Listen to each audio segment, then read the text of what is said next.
guys, it's Ash here with WatchMojo, and these are the top 26 Pokemon anime moments of each year.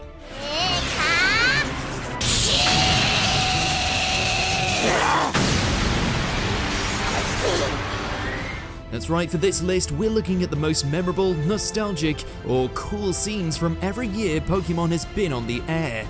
Did we miss any of your all-time favorite Pokemon moments? Let us know in those comments below. 1997, a shocking introduction. Usually oversleeping doesn't turn out this well. After all, instead of a Charmander, Squirtle, or Bulbasaur, his tardiness meant he was left with a certain electric mouse as his partner. It wasn't either of their first choice, and it didn't take long before the wrong kind of sparks started to fly.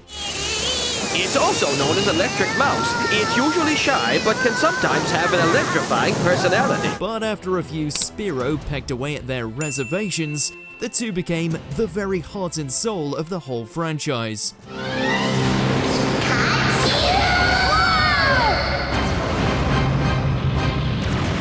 Additionally, Ash ended up befriending other starters anyway.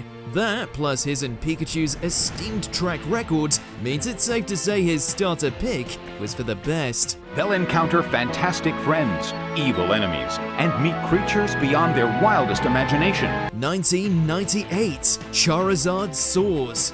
It took a little while, but Ash finally got his trademark fire type to ignite on the battlefield. Against the fiery Cinnabar gym leader Blaine, Charizard decided to stop using Rest. Instead, he spat a flamethrower and flapped those wings all the way to a shiny new gym badge. That blazing showdown with Magmar is as hot as it comes, and not just because it's in an actual volcano.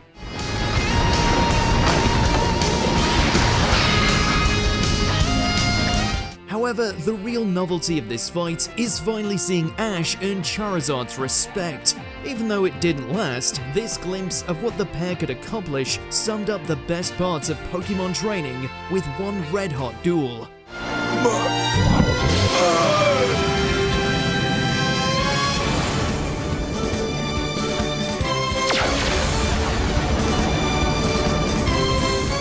(1999) The Orange League gets juiced.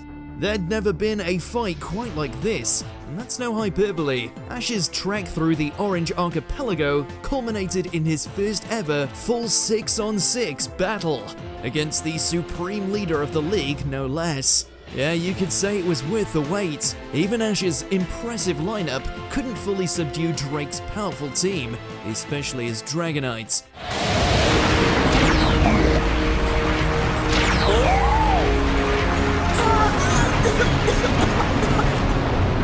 But in the end, Pikachu recharged both the series and Ash's motivation with a downright dazzling thunder attack.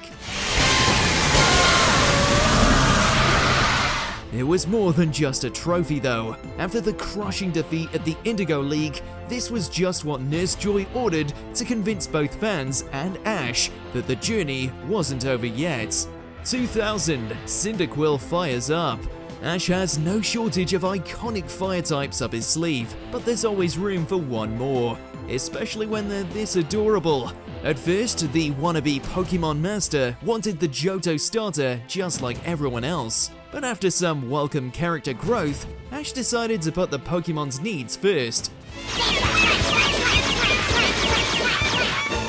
That faith caused Cyndaquil to get fired up, literally. Then he proceeded to scorch away to one of Ash's most satisfying captures.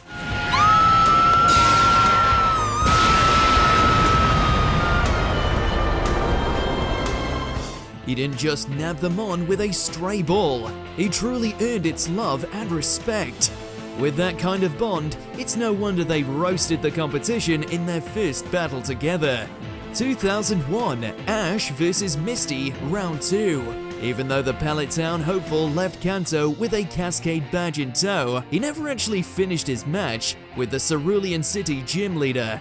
That's precisely why it's so satisfying to see these two finally square off again, this time in a battle that actually gets an ending.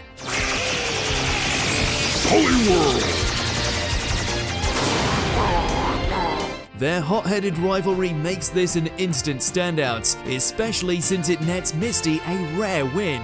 She doesn't come out on top because she's better per se, but because Ash still underestimates her. It's a nice bit of character development that proves, had they finished their first battle in Cerulean, things might have turned out differently. Kingler is unable to battle. Psyduck wins and the match goes to Misty. 2002, smell ya later, Gary. From the very start, Ash's priority has always been to become a Pokemon master, but surely knocking Oak's grandson down a peg or two was definitely high on the to-do list. As a result, their fated confrontation at the Silver Conference felt like the culmination of the entire series to that point. Blastoise, use Hydro Pump, then you can stop Charizard in its tracks! Fittingly, it has all the emotional heft and intense showdowns to do the climactic battle justice. Whether it's Tauros finally getting the spotlight, Snorlax's insane rampage, or Charizard's iconic seismic toss, it's clear this is Pokemon at its best. That Metal Claw makes a clean hit! This could be it! After all, nothing sums up the idea of getting stronger better than finally overcoming an age-old rival.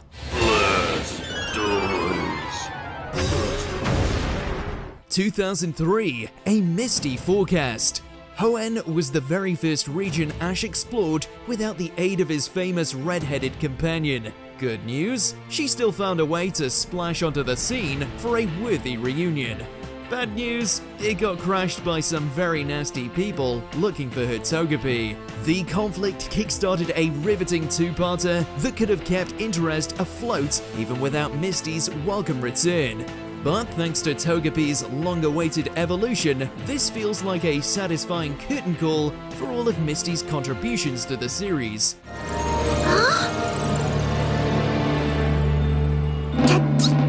Even though she parted ways at the end of the arc, these episodes proved that even when she's gone, Misty won't be forgotten. Togetic, I love you. 2004, All in the Family. There's a lot more than just a gym badge at stake for this battle. For one, Ash has a lot to prove after his embarrassing loss to Norman earlier.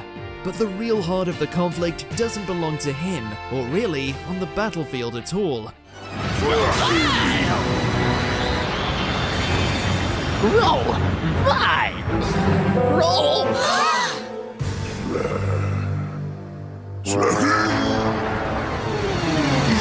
It boils down to May and Max, who are torn between supporting Ash and not wanting their father to lose. While the actual fight is certainly exciting, Max's emotional outburst after the fact is what really makes this episode memorable.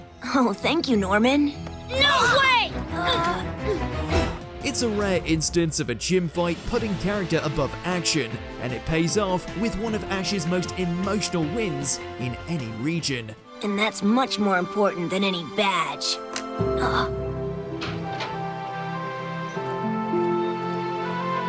Hey, I'm sorry, Ash. You earned this badge. Congratulations. 2005, Battle Factory dismantled. At its core, there's just something poetic about the Fire-type Kanto starter taking to the skies against the region's own mythical ice bird. That wasn't the only reason Ash had to win, though.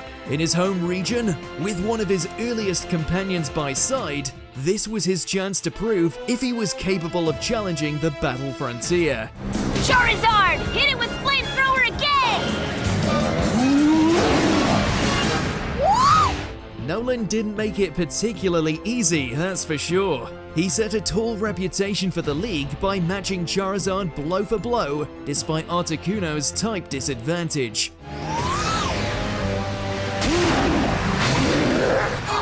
But in the end, Ash's fire type defrosted the Battle Factory's leader and earned the Kanto local a well-earned frontier symbol.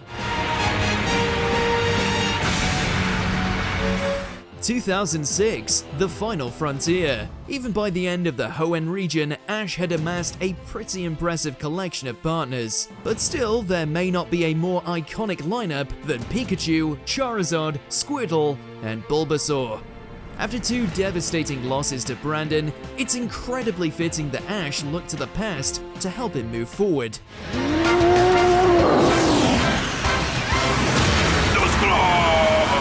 Charizard, great shot! Just seeing Squirtle and Bulbasaur again is endlessly nostalgic, let alone that they get to show their stuff in one of the series' most high-stakes matches. Bulbasaur, just hang in there!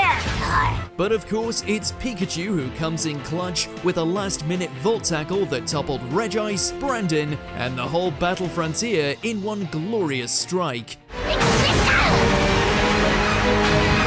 Regice! Regice is unable to battle! 2007, Cynthia and her Garchomp.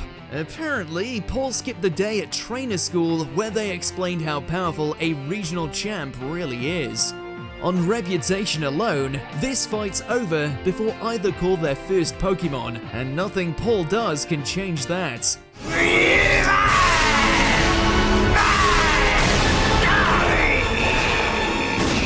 In fact, not even type coverage and his bench of reserve Mons can stop it from becoming the most one-sided battle in the entire series. Admittedly, there's some worthwhile gratification in seeing the prideful Paul get wrecked by just one Pokemon. The fact it comes in the form of Paul's long overdue comeuppance just makes it all the better. At least he can take solace that it's a mercifully quick defeat.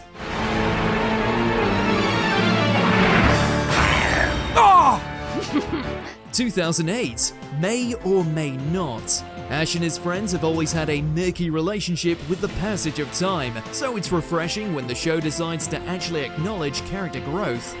Much like Misty, May's grand return to the series is a welcome treat, especially since this time her newly evolved partners emphasize how far she's come since parting ways with Ash.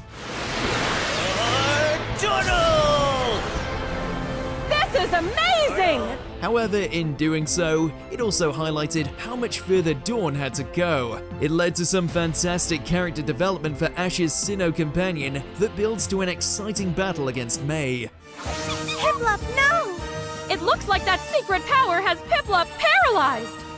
This is the rare reunion special that doesn't just rely on nostalgia, but instead uses it as a way to move forward.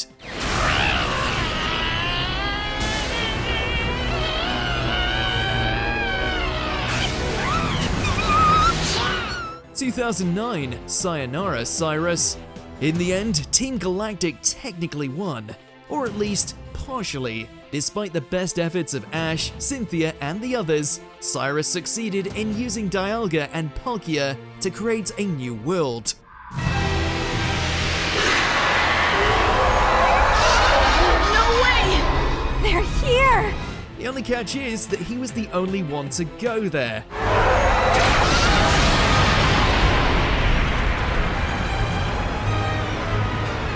There's a lot of symbolism to unpack in the fact Cyrus is now the ruler of an empty universe. But when it's surrounded by breathtaking action and emotional farewells, the episode never gets bogged down by his grim fate. It's mine! Mine alone! Instead, the finale to Team Galactic's storyline is just as unforgettable as previous villain plots, just for very different reasons. 2010 Semi-Final Showdown. It's fitting that Sinnoh is home to Mount Coronet, since its regional tournaments easily reach those lofty heights. That showdown with Paul is plenty iconic on its own, but Ash only had to wait another round before he'd face an even more extraordinary foe.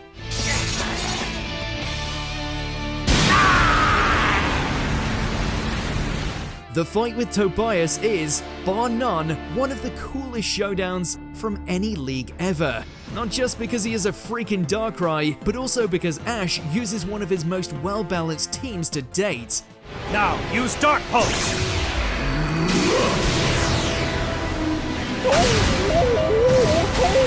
It's an utter tour de force of strength, and while it may not end with Ash's win, he definitely takes home the crown where it counts. No! Subsoil! 2011, Team Rocket's train takeover. Even if they're trying to rob all the Pokeballs in Nimbasa City, it's hard not to feel a little proud of these incompetent crooks. After all, hacking into the train mainframe and setting off a high-speed heist is by far one of their most impressive plots ever. Everything's as it should be. Stage 2 is rockin' hard. Right. We've got the entire Nimbasa City subway system under our complete control. Sure, they had some help from Dr. Zega, but it's still refreshing to see Jessie and James be a legitimate threat. You can count on Pikachu to gum up the works, but not for long. Though it helps that the story moves as fast as the runaway trains themselves, and features plenty of action, hearts, and thunderbolts to boot. Instead of going off the rails, this riveting two-parter proved that Ash's journey was on the right track.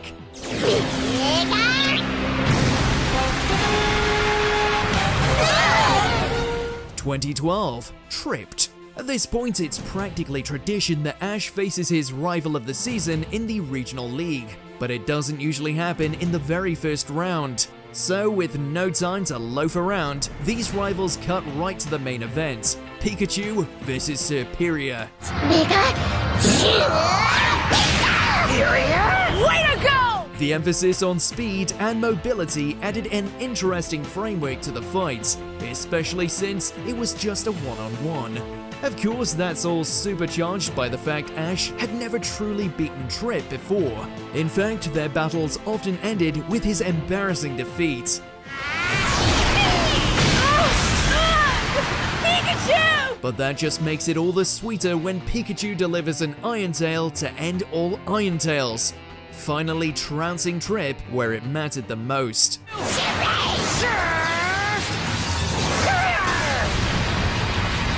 Wait a minute. So what's up with Superior? 2013, Reshiram awakens. To this day, N and Gettys stand above their peers as some of the most compelling characters from any corner of the franchise. So it's only natural they'd be the focus of one of the greatest villain arcs the show has ever seen.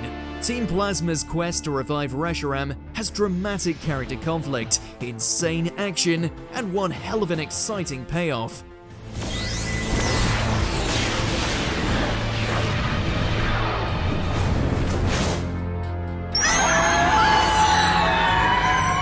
But its grandness only works because it has so much breathing room. Spread across 3 well-paced episodes, this climactic arc has the time to thoroughly explore the black and white ideology that permeated the Unova seasons. By order of Team Plasma, I command you to engulf those people in flames! Even Team Rocket gets to help out, and you don't see that every day. Pikachu, use Electro Ball!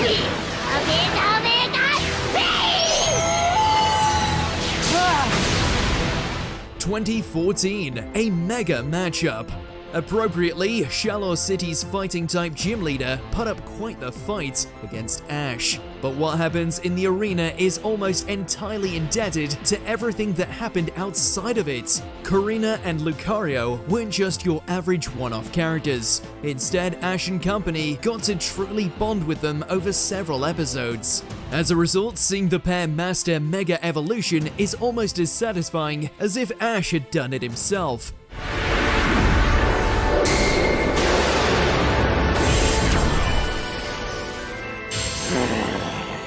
Plus, Lucario lived up to the hype by going on an absolute tear through Ash's team. Power up punch!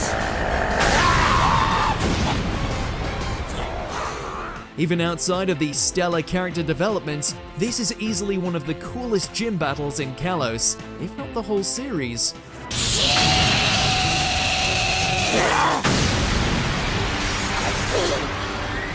2015, the Jolt-worthy gym leader. Right after treating Karina to an iconic gym battle, Ash decided to do it again with Lumios's leader. Except this was no ordinary league match. For one, it was against Ash's companion, Clement. And 2, this leader wasn't just limited to one type. Go Bumblebee! What? Huh? Though, rest assured, the ensuing battle was still downright electrifying.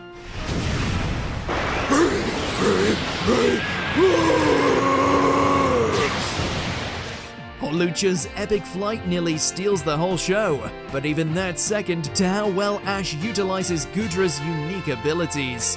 However, in the end, this fraught exchange is more about the trainers than the Pokemon. Namely, whether Clement can truly face his rival. While he didn't quite clinch the win, that astonishing final standoff proved his Luxray still roars plenty loud.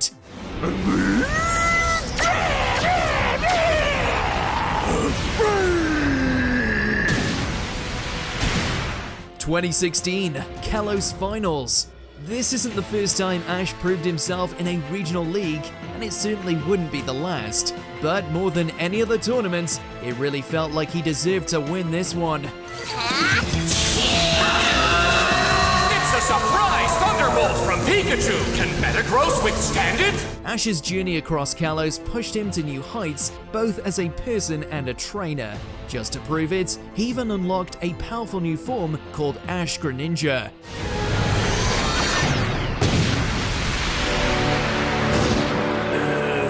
Hawlucha is unable to battle! With that on his side, his first crack at the league's grand finals featured some of the best action the series had seen till then. Unfortunately, this bout is better remembered for Ash's eventual loss than anything else. But that doesn't take away from everything he accomplished to even get there. Ah!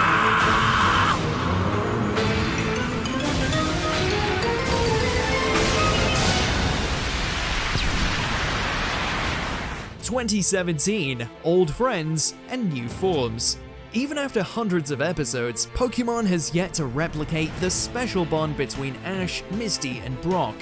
So this long-awaited Kanto gang reunion practically writes itself. Something as simple as Brock's classic gags about romance are enough to make any longtime Pokefan smile.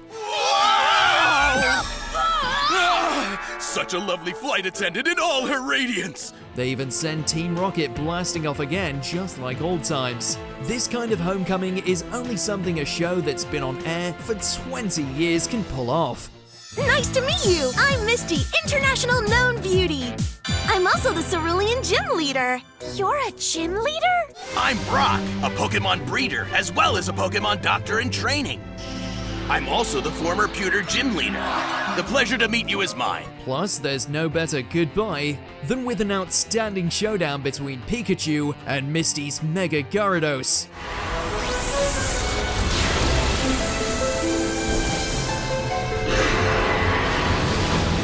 That's right, even these classic companions can still learn some new tricks. 2018, the Necrozma Incident. You know, Ash and his friends have a real habit of saving the world from rampaging legendaries.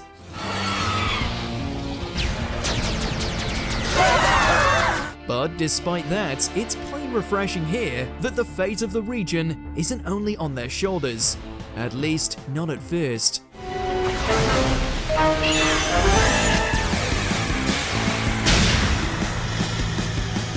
To their credit, the Trial Captains and Island Kahunas do some serious heavy lifting with their Z moves too. It adds a real sense of weight and scale to the conflict that every regional arc gets.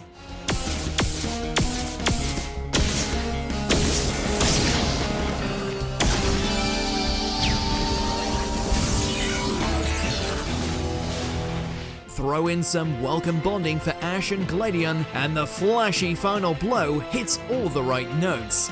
Every plot thread and character came full circle in this perfect aloha to Alola's legendaries.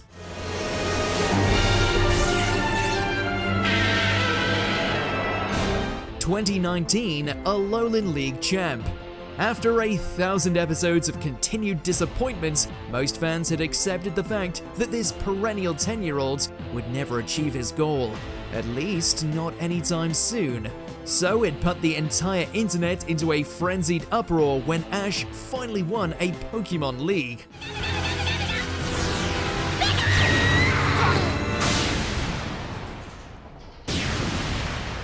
It came after a hype but rather understated tournament, though the outcome alone is enough to make it practically iconic.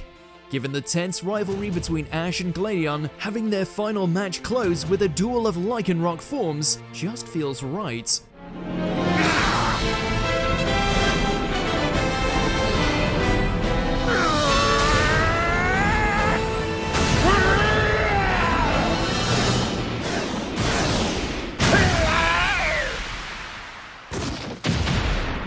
No matter how he did it, the fact that Ash won at all marked a welcome sign that Pokemon was officially growing up.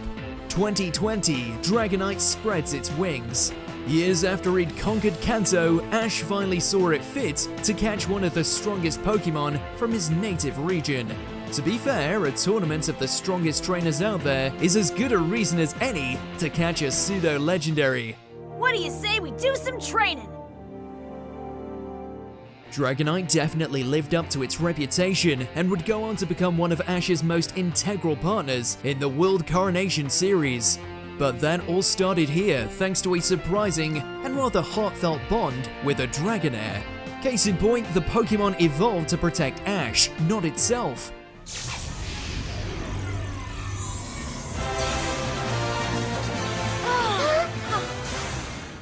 The whole scene is a loving reminder that Ash's real strength has been his empathy all along.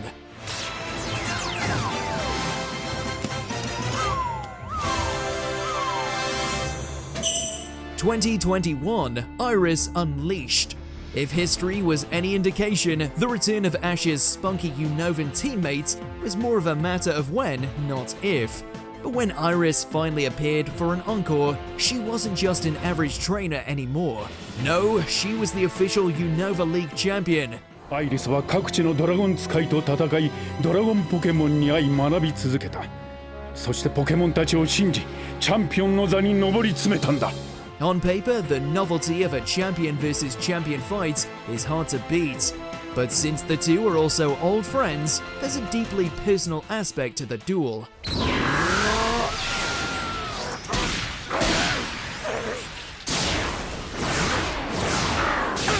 Iris had always strived to tame dragon types, so seeing Ash beat her with his own Dragonites is a fantastic bit of symbolism.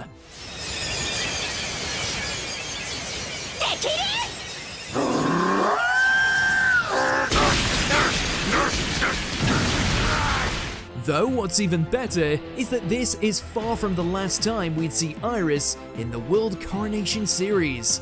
Before we continue, be sure to subscribe to our channel and ring the bell to get notified about our latest videos. You have the option to be notified for occasional videos or all of them.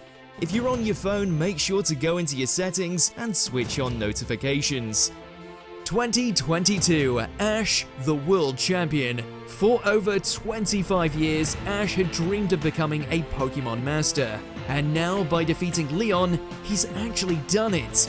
This is more than the best Pokemon moment of the year, it's arguably the franchise's most iconic episode yet. Not just for its unprecedented effect on the series, but also for its jaw-dropping epic final fight.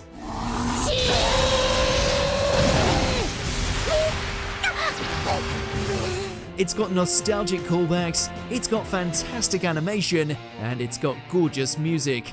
But more than that, it succeeds because it's the culmination of everything the show had been building to since Pikachu's first Thundershock. There's no denying it now, Ash really is the very best like no one ever was.